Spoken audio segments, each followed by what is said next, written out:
மச்சான் என்னடா ஒரே ஹாப்பியா இருக்க? அதுவா, நீ சரியான வியாபாரம்டா. லாபம் மட்டுமே 5000 ரூபாய் கிட்ட கிடைச்சிச்சு. ஐயோ ஜாஃபர் வரான். சரி சரி, இதை பத்தி அப்புறமா பேசுவோம். வா ஜாஃபர், என்ன இந்த பக்கம்? அவனை பார்த்து ஒரு உதவி கேட்கலாம் தான்டா வந்தேன். என்ன மச்சான் வேணும் சொல்லுடா. டேய் 1000 ரூபாய் இருந்தா தாடா, உனக்கு 2 நாள தந்துடுறேன். வீட்டுல அரிசி வேற இல்லடா, அதனால தான் கேட்கறேன். மச்சான் என்கிட்டயே காசு இல்லடா, நானே உன்கிட்ட 500 ரூபாய் கேட்கலாம் தான் இருந்தேன். கோச்சுக்காதடா, வேற யார்கிட்டயாச்சும் இருந்தா நான் கேட்டு சொல்றேன்.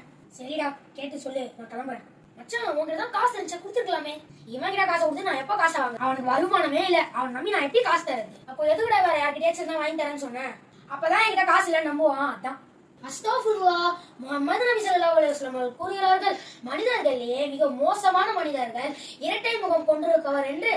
அவர் இருக்கும் போது ஒரு முகத்தையும் அவர் இல்லாத போது வேறொரு முகத்தையும் காட்டுவார்கள். உண்மையாவே உனக்கு ஹெல்ப் பண்ணணும் இருந்தா பண்ணு, இல்லைன்னா பண்ணாத. அதை விட்டுட்டு அவனுக்கு வருமானம் இல்ல, அவன் காசை திருப்பி தர மாட்டான்னா குறை கூடாதடா.